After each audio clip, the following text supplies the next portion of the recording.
Is the US headed towards civil war?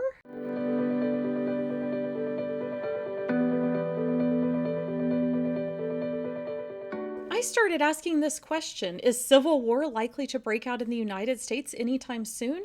Because lots of journalists and public figures seem to think so. And when they talk about this, they almost always point to political polarization.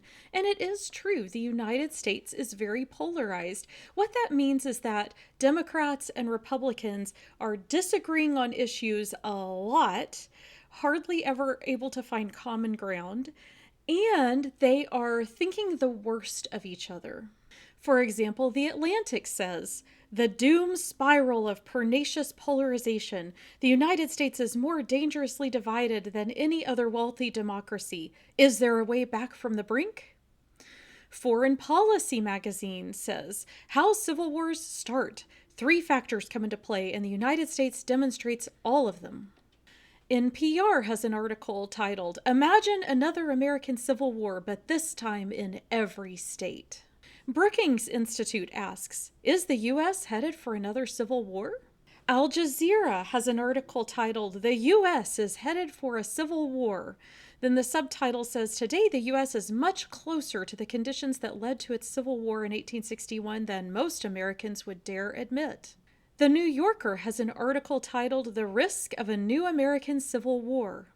Bloomberg features, "Bridgewater's Ray Dalio sees the U.S. on a path to civil war as political polarization rises." And Business Insider says, "Bill Gates says political polarization may bring it all to an end and could even lead to a civil war." Why are we listening to millionaires and billionaires on these topics? They don't know anything. They know a lot about making money, maybe, but they don't know about whether the US is headed to civil war or not. They aren't experts. Why are we listening to rich people on topics that they aren't experts on? Anyway, I wondered, is this really true, or is this just fear-mongering? Maybe it really is true. After all, when lots of different journalists all are covering an issue, it does lend credence to the idea. But on the other hand, I know that US journalism is ruled by clicks, by clickbait, by the most extreme headlines that they can come up with, because they know that fear sells. I also noticed that a lot of these articles tried to compare today's conditions to the conditions before the American Civil War in the 1860s. But to me, that seems a little bit suspect. Like, maybe it's an accurate comparison, or maybe it's not. After all, the world has changed a lot since 1860. Politics has changed, society has changed, the economy has changed, family structure has changed, the military has changed, the way citizens understand the relationship between the nation and states. And you could go on, right? There are so many things about the world that is so different from 1860 to today that I'm not completely sure if our conditions really were exactly like they were in 1860. What would that even mean? So I went on a hunt. I wanted to know, what do modern civil wars look like? And I also wanted to look at it from an academic perspective, from the people who actually study these wars, not just yahoos on the internet, definitely not just what the billionaires say, they don't know anything about it, and not even from journalists. I wanted to focus only on what the experts in modern civil war think. In this video, I'm going to tell you what I found, but I do want to tell you ahead of time. I found that there is so much academic research on the topic of civil wars in the modern era. There is absolutely no way I can possibly cover all this research. Instead, I found articles that summarized lots of other research, where experts in the field have looked through hundreds of other research on civil wars and then condensed it down. Here's the overall picture of what I found. The US is very far from civil war. The conditions in the United States are just not right for civil war to break out. And that's because civil war doesn't just break out because there's political polarization. Political polarization hardly matters or some researchers would say doesn't matter at all in creating the conditions for civil war. Democrats and Republicans can really, really hate each other, and that isn't going to make any difference in predicting whether civil war is going to happen in the US or not. This is not saying that everything in the US is perfect, that everything is going well, or that there isn't some bad outcome in the future for us. There are lots of other bad outcomes that can happen to a country besides just civil war. So saying, I don't think civil war is on the horizon is not the same as saying the US is okay or that the US isn't in trouble. All I'm saying is civil war isn't the most likely outcome. Okay, so let's get into the research that I found that shows what does cause civil war and why it really doesn't apply to the US.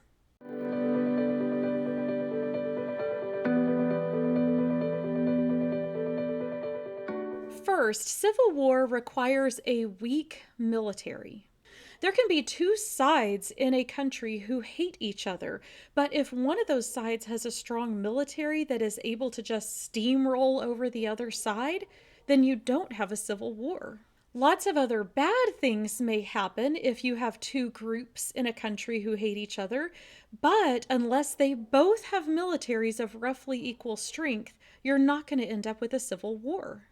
Whichever political leader has control of the military might even commit atrocities, but those won't be a civil war. For example, the person with a strong military may try to wipe out the other side with political jailings, with assassinations, with purges, or even a genocide. A bloody, awful, terrible, evil situation might happen, but it's not civil war unless they both have strong militaries. And this is why researchers have found in richer countries, more often what you see is repression, where whichever side is controlling the military represses the other side. But it's only in poorer countries usually that civil wars happen, and that is because the poorer governments have poorer militaries. So it's a lot easier for an opposition, a rebel militia kind of military to get going and be able to rise up against that poorer military. In the United States, there is no opposition military that is ready to stand against the US military. The US military is simply too powerful.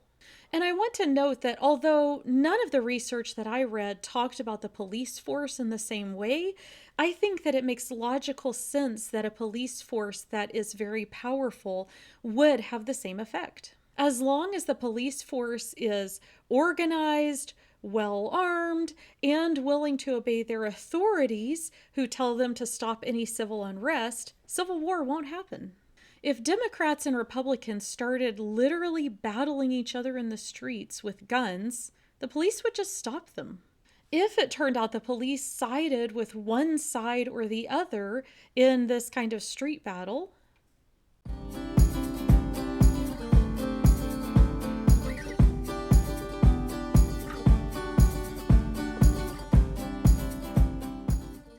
if the police sided with one side or another in this imaginary street battle, that would be the side that would win.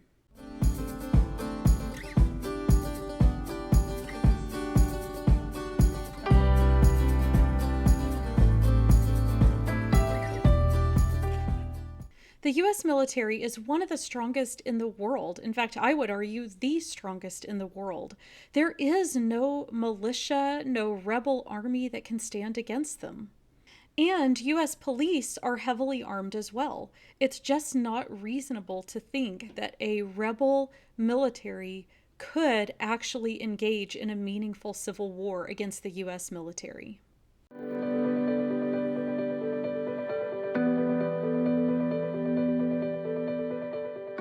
Here's another point I found. Decayed or collapsed states are the ones that allow civil war. And this kind of goes along with the first point. Usually, if a nation state is functioning just fine, then its military is going to be strong enough to stop any civil wars from emerging. From what I read, it's not absolutely impossible to have a civil war in a nation that is still strong, but it's unlikely. Usually, the nations that have civil wars are those that are failing or in some stage of collapse. State decay leads to state collapse, leads to civil war, usually. State decay is where an ineffective government is unable to fulfill its basic economic, political, and social responsibilities. Public authorities are unable or unwilling to provide basic services of the government to the people. State collapse is an extreme form of this. This is where the structure, legitimate authority, law, and political order have fallen apart completely and must be recreated in some form, old or new. The US is nowhere near a state of decay or collapse. Many people on both sides of the political divides have been frustrated recently by political events, but just because you're frustrated with the way the government is working doesn't mean that the government has actually collapsed. For example, water and electricity are flowing to most of our homes. Roads are still being built. Banks are still safe places to keep our money. The dollar still has value. Courts are still in session. Jails are still holding prisoners. Hospitals are still serving patients. The government still responds to help after natural disasters. News is still being broadcast. You or I may take issue with the nuances of how the government goes about fulfilling all these functions, and I'd imagine you do, as I do, in all these cases, have issues with how these functions are handled, but the basic fact remains that our government is basically functioning. Since civil war usually happens in governments that are not functioning, this would be another indicator that the US is really nowhere near civil war.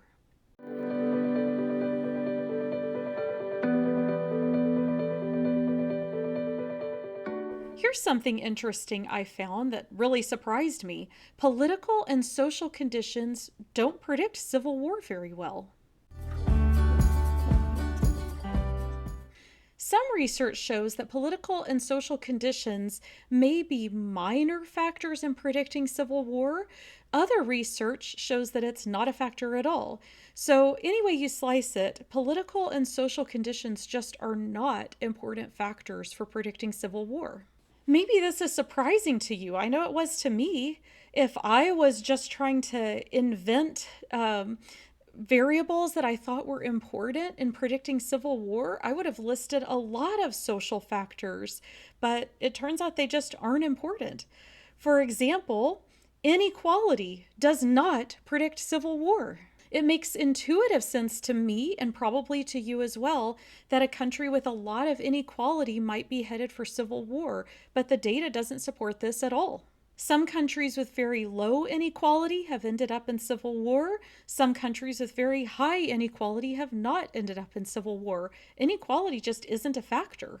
Some other factors that are either very weak or just non-factors at all in predicting civil war that might surprise you are these: ethnic, racial, linguistic, and religious division in a country. That surprised me. I would have assumed that if you had lots of different groups of people of different ethnicities or races or speaking different languages, that might lead to civil war, but there's no evidence that it does. In addition, the polarization of these small groups, basically a measure of how much these different groups hate each other, doesn't predict civil war. And again, this is because in a strong government, that government can use the military or police to tamp down this violence. It doesn't matter if two groups hate each other so much that they're willing to engage in gun battles in the streets. The police or the military are going to stop them really quickly if the police and military are strong enough. Along similar lines, the dominance of one ethnic group doesn't predict civil war. Neither does the number of years since political change. Neither does the degree of political centralization, which is basically a measure of whether or not splinter groups claim the right to self-determination. It doesn't matter if these groups claim it or not. If the military and the government are strong enough to stop them, they can claim it all they want to. A civil war isn't going to happen. There were some other factors that I might have predicted that ended up not being correct. For example, trade with other countries, economic policy, whether the country is more socialist or more capitalist, and the importance of natural resources. There are some other measures of how happy citizens would be with their lives, civilian contentedness, infant mortality, education rates. All of those don't matter. You can have an extremely discontented population that wants to rise up in war against the leader. But if that leader has the political and military power, the civilians are going to be crushed. Another thing that really surprised me that doesn't predict civil war is colonial history or Cold War history, and how the colonial era or the Cold War era might have effects over time. There is some evidence that democracy may decrease the chance of civil war, but it's very mixed. Some research shows that democracy is the best form of government to ward off civil war. There's other research that says that it isn't that big of a factor. So overall, what we're seeing is the political and social conditions of a country do not matter in predicting civil war.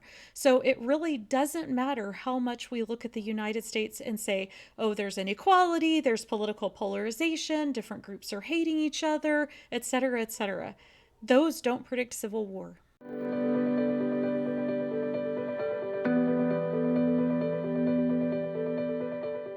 Instead, the number one factor I found that predicts civil war by far is economic conditions. Civil war springs up when the economy is really, really bad. Now, I'm not talking here about just a little bit higher unemployment or maybe gas costs a little bit more or something like that. Instead, what we're looking at is some of the most extremely bad poverty-stricken countries in the world. Those are the sorts of economic conditions that generally lead to civil war. What researchers found was a 5% drop in GDP in the country increases the likelihood of civil conflict in the following year by 12%. So as an economy gets worse and worse and worse, the risk of civil conflict escalates, and definitely the risk of civil war escalates. Countries don't have to be extremely wealthy to prevent civil war. Peaceful countries' average GDP per capita was around $4,400 a year. Countries that repress their citizens' average GDP per capita was $2,500 a year. Countries that had civil war, their average GDP per capita was $1,800 per year. Now let's compare to the United States. The United States average GDP capita per year, according to the World Bank figures from 2021, is $69,000. So you can see the United States is nowhere near the bad economic conditions that would predict civil war. In these countries where civil war breaks out, you have to have thousands, usually hundreds of thousands, or maybe even millions of young men who have basically no alternatives to joining a militia and fighting for them as a soldier. They have to have no opportunities for college, no other educational opportunities, and no job opportunities. Risking your life as a soldier in a rebel militia is just not enticing to most people unless all your other alternatives are that much worse. If joining a rebel militia as a soldier is the only way that you're going to be paid or the only way you're going to find to eat, then yeah, you might do it. But these countries where civil war breaks out are countries where young men have literally no other alternatives. These rebel militias basically function like an industry. They're completely indistinguishable from bandits or pirates, and they profit from looting. What researchers found is even if these rebel groups initially started with some kind of lofty ideals, it very quickly devolves just into looting. And that's what ends up sustaining these rebel militias. As they gain weapons and power and they become more and more likely to take civilian stuff, then it starts snowballing where the civilians are so poor they can't figure out a way to sustain their livings without taking each other's stuff, and the whole thing just snowballs into this ginormous civil war. But all of it is fueled by the desire to loot. Rebel groups need a lot of money to succeed. They may be fundamentally greed motivated or not, but as these rebel groups continue, they definitely get disconnected from larger social concerns of inequality, political rights, or ethnic or religious identity. The US is nowhere near the kind of bad economic conditions that usually lead to civil war. Our GDP is about 15 times the average for peaceful countries, and it's about 38 times the average for countries in civil war. We are very, very far from the kind of economic devastation that causes young men to join these rebel militias that then create civil war.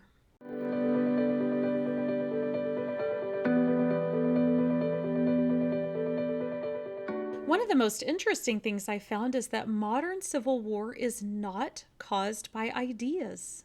Where rebellion is financially or militarily feasible, it's going to happen. And it is most feasible in poor countries with high populations and weak militaries. I found that old political science research really did focus on this kind of intuitive idea that civil war is about ideas. It mostly focused on these kinds of root causes of civil war being some kind of political grievance, such as people being oppressed, people's rights, political ideology, inequality, etc. But that old research was never very good at predicting civil war. New research, which predicts civil war much more accurately, says that if the conditions are right, civil war will occur. And the sorts of conditions that make it right for civil war to occur are a very bad economy, very weak military, and plenty of unemployed young men. Hirschlafer in 2001 proposed the Machiavelli theorem, which states that no profitable opportunity for violence will go unused. So now political scientists say rebellion is going to occur wherever it could be profitable.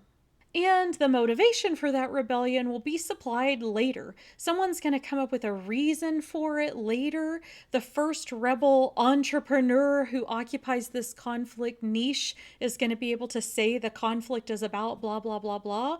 But in reality, it's about money. Motivation is not as important for predicting civil war as opportunities for illegal income. Political grievances are usually just an excuse that the rebel military uses to loot.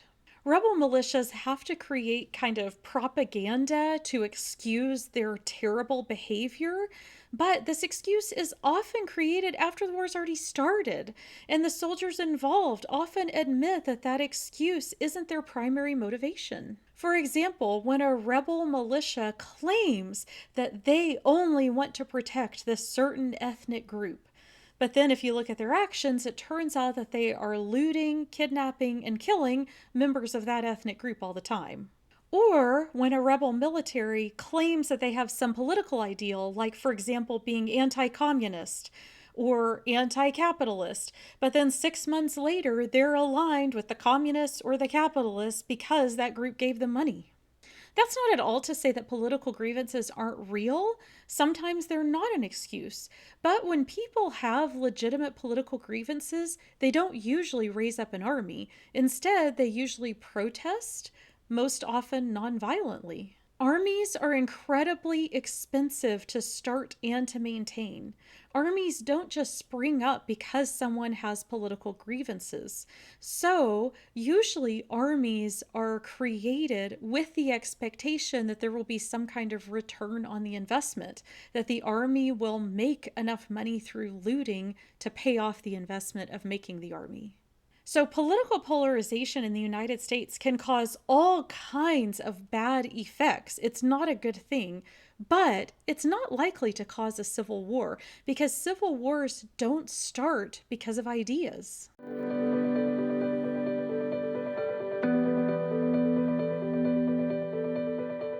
So, what does increase the chances of civil war? Low per capita income and low rate of economic growth.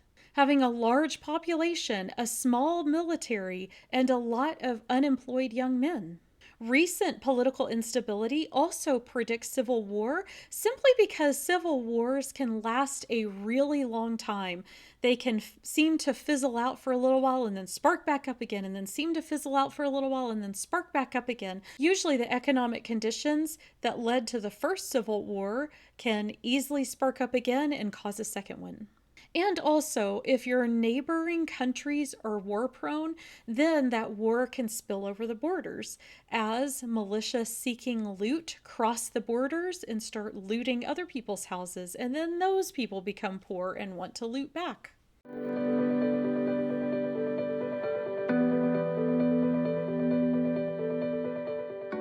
Let's summarize. Is the US on the brink of a civil war? Not even close. We don't have a weak military or police force. Our government is nowhere near a collapse. No matter how bad our political and social conditions are, those don't predict civil war. We're nowhere near the bad economic conditions that predict civil war. Modern civil war is not caused by ideas or by political polarization. Instead, modern civil war is mostly an excuse for impoverished people to join militias and loot and make money that way. There is no evidence that the propaganda that these rebel militias put out about why they're doing what they're doing, that propaganda is reflecting reality. The US is not headed towards civil war.